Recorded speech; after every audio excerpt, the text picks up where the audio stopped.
আমাদের দোকানের মধ্যে একটা সিস্টেম আছে, দেখবেন একটা মাল বলছে যে কত দাম, 2000 টাকা।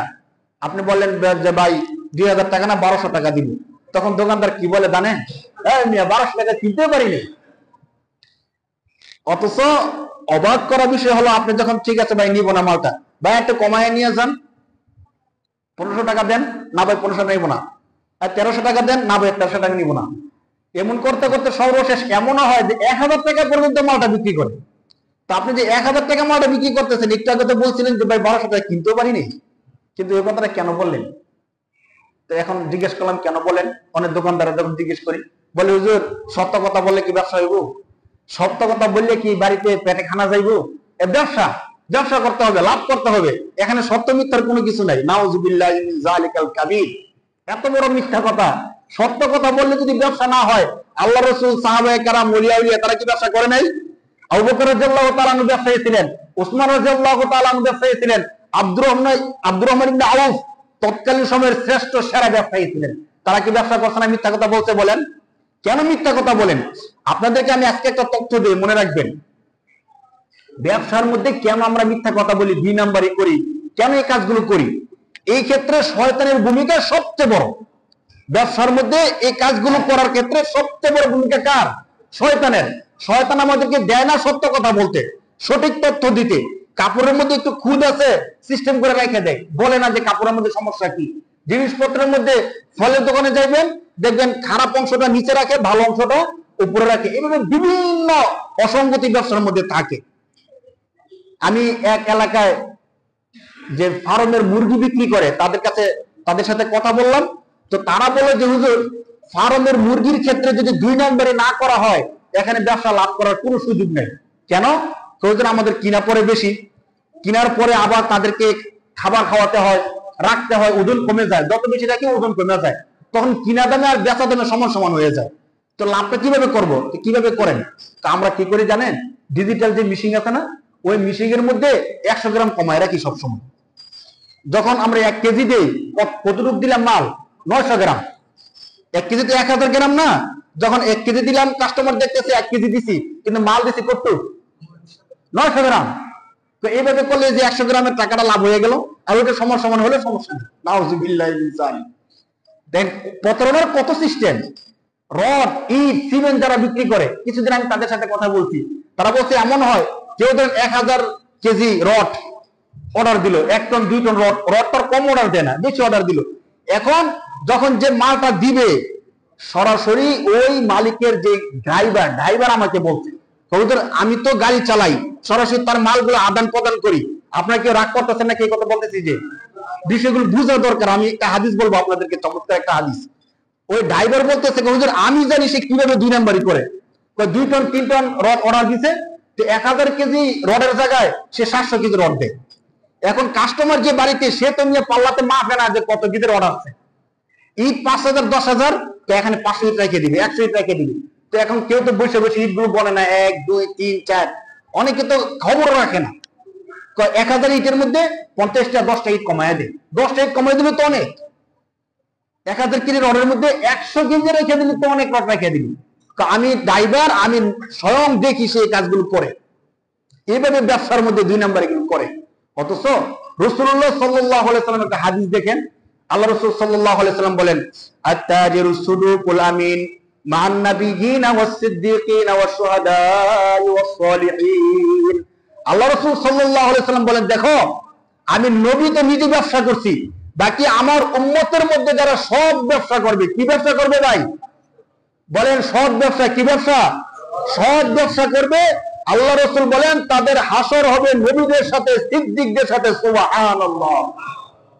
আপনি এমন একটা হাদিস দেখান যেখানে বলা আছে যে একজন মুফতি, বড় আলেম, তার হাসর হবে নবীর সাথে, বা একজন বড় বক্তা, তার হাসর হবে নবীর সাথে, অথবা এমন একজন মানুষ, তার হাসর হবে নবীর সাথে। খুব কম। একমাত্র শুধুমাত্র স্পষ্টভাবে ব্যবসায়ীর ব্যাপারে বলা আছে যে কেউ যদি সৎ ব্যবসা করে, মালের মধ্যে সমস্যা থাকলে সমস্যাটা জানায় দেয়, 2 নাম্বারই করে না, আল্লাহ তো তার ব্যবসার মধ্যে 1000 গুণ বরকত দিবেই দিবে, এবং হাসরের ময়দানে তার হাসর হবে নবীদের সাথে, সিদ্দিকদের সাথে। সুবহানাল্লাহ। শয়তান কি চায় যে আমাদের হাসরটা নবীর সাথে হোক? চায় না? কি বলেন? বলেন চায়? কোন ব্যক্তি যদি জেলের মধ্যে যায় আর তার সাথে যদি ধরেন কোন তৎকালীন সময়ে ক্ষমতাবান এমপি থাকে, জেলের মধ্যে তার ভয় আছে? মানে তার সাথে এমপিও গেছে, এমপির যে একটা পাওয়ার, তাকে ছুটে নিয়ে আসবে সে জানে। তাহলে ব্যবসায়ী যদি কোনো গুনাহ করে, নবীর সাথে যদি তার হাসর হয়, তার কোনো চিন্তা আছে? বলেন, চিন্তা আছে? শয়তান তো জানে নবীর সাথে তার হাসর হবে, সে ব্যবসায়ী, ব্যবসায়ীদের মর্যাদাটাই ভিন্ন। এই জন্য ব্যবসায়ীকে ইনিয়ে বিনিয়ে যে কোনো ভাবে মিথ্যা কথা বলায়া, 2 নম্বর করায়া তার ব্যবসাটা নষ্ট করে দিই। এই জন্য আপনাদের মধ্যে যারা ব্যবসায়ী আছেন, টুকটাক ব্যবসা করেন, ছোট ব্যবসা, বড় ব্যবসা, আপনাদেরকে বলবো আল্লাহর ওয়াস্তে অতীতকে ভুইলা ক্ষমা চাইয়া আজকে থেকে সৎ ব্যবসা শুরু করে দেন। বরকত দেওয়ার মালিক কে? এ ভাই, আপনি যদি বলেন যে সত্য কথা বলে ব্যবসা হয় না, সৎ ব্যবসা করলে টাকা আসে না, যারা ব্যবসায়ী করে না তাদেরকে আল্লাহ খাওয়াইতেছে না? বলেন, যারা ব্যবসায়ী করে না, কোনো ব্যবসায়ী করে না, তারা কি খাইতেছে না? তাদেরকে খাওয়ায় কে? যে আল্লাহ তাদেরকে খাওয়ায়, সে আল্লাহ আমাকে খাওয়াবে। আমি সত্য কথা বলবো, সৎ ব্যবসা করবো, সঠিক ব্যবসা করবো, সমস্যা কি? কি বলেন ভাই? যদি এভাবে সৎ ব্যবসা সবাই করে, কাপড়ের দোকানে গেলে 1000 টাকার কাপড় বলে 2000 টাকা, আবার ডবল দাম বলছেন কেন? কারণ বাঙালি আমরা চিনি, যত টাকা দাম বলি তারা অর্ধেক বলে। এই জন্য আমরা আগ থেকেই জিনিসপত্রের দাম কতটুক বলি? ডবল বলি। বাকি এটুক বলতে পারেন যারা ব্যবসায়ী আছেন, এখন ব্যবসার পণ্যর দাম 1000 টাকা, যদি বলি ভাই আমার এই পণ্যর দাম 1000 টাকা, সে দেওয়ার চেষ্টা করবে 800 টাকা, এখন আমি করবো কি? এই জন্য বলছেন আপনি এটুকু বলেন, আপনার দোকানের ভাড়া আছে, কর্মচারীর খরচ আছে, এই সব কিছু মিলে এই প্রোডাক্টের উপর কত টাকা পড়ে, আপনার কত টাকা লাভ না করলেই না। তখন আপনি বলেন যে ভাই আমার এই পণ্যর খরচ আছে 1500 টাকা। আপনি এই কথাটা বললেন না যে 1500 টাকা দিয়ে কিনছি, কারণ কিনছেন তো 1000 টাকা দিয়া। যখন আপনি বলবেন যে আমি এই পণ্যটা কিনে পড়ছে আমার 2000 টাকা, 1500 টাকা, মিথ্যা কথা হয়ে গেল যে আমি কিনে আনছি 2000 টাকা দিয়া। আপনার যদি দোকান ভাড়া সব কিছু মিলাইয়া 1500 টাকা পড়ে খরচ, আপনি এইভাবে বলেন যে এটার পর আমার খরচ আছে 1500 টাকা। আপনি বললেন না যে 1500 টাকা দিয়ে কিনছি, কিনছেন তো 1000 টাকা দিয়ে। এভাবে সত্য কথা বলেন, চেষ্টা করেন সৎ ব্যবসা করার জন্য। আল্লাহ রাসূল সাল্লাল্লাহু আলাইহি ওয়াসাল্লামের সহিহ হাদিস, আত-তাজিরু সুদুকুল আমিন মান নাবিয়্যিন ওয়াস সিদ্দিকিন, সৎ ব্যবসায়ী যারা হবে তাদের হাসর হবে নবীদের সাথে, সিদ্দিকদের সাথে ইনশাআল্লাহ। এজন্য আমরা যারা আছি সৎ ব্যবসা করব। রাসূলুল্লাহ সাল্লাল্লাহু আলাইহি ওয়াসাল্লাম এই সৎ ব্যবসার কারণে খাদিজা রাদিয়াল্লাহু তাআলা আনহা আল্লাহ রাসূলের উপর খুশি হয়ে গেছেন। শুধু খুশি হয়েছেন তা না, আল্লাহ রাসূল সাল্লাল্লাহু আলাইহি ওয়াসাল্লামকে এই ব্যবসার যে লভ্যাংশ আছে, কয়েক গুণ লভ্যাংশ আল্লাহ রাসূলকে দিয়ে দিয়েছেন। সুবহানাল্লাহ। রাসূলুল্লাহর কিন্তু বাবা নাই, মা নাই, আত্মীয় স্বজন এমন কেউ নাই যে রাসূলুল্লাহকে প্রতিষ্ঠিত করে দিবে তৎকালীন সময়ে। আল্লাহ রাসূল এই সৎ ব্যবসা করার কারণে আম্মাজান খাদিজা রাদিয়াল্লাহু তাআলা আনহা শুধু খুশি হয়েছেন, লাভ দিবেন তা না, আল্লাহ রাসূলের উপর খুশি হয়ে তিনি তার খালাকে দিয়ে প্রস্তাব পাঠাইছেন বিবাহের। সুবহানাল্লাহ। তখন তিনি চিন্তা করছেন যে এমন একজন লোক আমার দরকার যে আমার ব্যবসাকে দেখাশোনা করবে এবং আমার সবকিছু সে ঠিকঠাক রাখবে। আল্লাহ রাসূল সাল্লাল্লাহু আলাইহি ওয়াসাল্লামের কাছে বিবাহ বসছেন এবং তার যত সম্পত্তি আছে সমস্ত সম্পত্তি আল্লাহ রাসূল সাল্লাল্লাহু আলাইহি ওয়াসাল্লামকে দিয়ে দিয়েছেন। সুবহানাল্লাহ। এর আগে খাদিজার সম্পত্তি নিয়ে আলোচনা ব্যবসা করতে গেছেন, সম্পত্তি ছিল কার? খাদিজা রাদিয়াল্লাহু তাআলা আনহার। আর আল্লাহ রাসূলের সততার কারণে এখন সমস্ত সম্পত্তি কার? রাসূল সাল্লাল্লাহু আলাইহি ওয়াসাল্লাম। সততার যে পুরস্কার আল্লাহ রাসূল সাল্লাল্লাহু আলাইহি ওয়াসাল্লাম নিজে দেখাই দিয়ে গেছেন। সৎ থাকেন, সৎ ব্যবসা করেন, পুরস্কার দেওয়ার মালিক কে? আজকে না হোক কালকে হোক, কালকে না হোক পরের দিন হোক, আল্লাহ দিবেনই দিবেন। মাঝে মধ্যে পরীক্ষা হয়, দেখবেন লাভ হইতেছে না, কাস্টমার আসতেছে না, বেচা হইতেছে না, আপনি ব্যবসা করতেছেন, ব্যবসার মধ্যে লস যাইতেছে। আল্লাহ আপনাকে এইভাবে দিতে পরীক্ষা করতে করতে দেখে যে আপনি কতক্ষণ ধৈর্য ধরতে পারেন। আপনি একদম চূড়ান্ত সীমা পর্যন্ত ধৈর্য ধরেন, ইনশাআল্লাহ আল্লাহ তাআলা আপনাকে ফলাফল দিবেনই দিবেন। আল্লাহ ফলাফল দিবেনই দিবেন। কিন্তু আমরা কি করি? এবার দেখেন, আমার কাছে একজন ব্যবসায়ী আসছে, ছোট্টখাটো ব্যবসা, হুজুর ব্যবসাটা বড় করব, টাকা নাই, কিন্তু টাকা যে পাবো কারো থেকে হাওলা তো পাই না। ভালো একটা জায়গা আছে, কিছুদিন পর পর এনজিও থেকে বা বিভিন্ন সংস্থা থেকে আইসা বলে যে আমাদের থেকে কিছু লোনে টাকা নেন, আমাদের ব্যাংক থেকে টাকা নেন, আপনার ব্যবসাটা বড় করেন। আমরা যারা ব্যবসায়ী আছি যখন এই অফার গুলো পাই তখন আমরা এই অফার গুলো আর ছাড়তে পারি না। চিন্তা করি কিছুক্ষণ গুনাহ করি, এরপর না তওবা করে ভালো হয়ে যাবো। ভাই এই বিশ্বাসটা কি আছে যে আমি তওবা করতে পারবো? আমি মাত্র লোনটা আনলাম, এরপরে যদি মারা যাই তখন অবস্থাটা কি হবে? কাকে খাওয়ানোর জন্য আমি লোনটা আনলাম, সুদটা করলাম?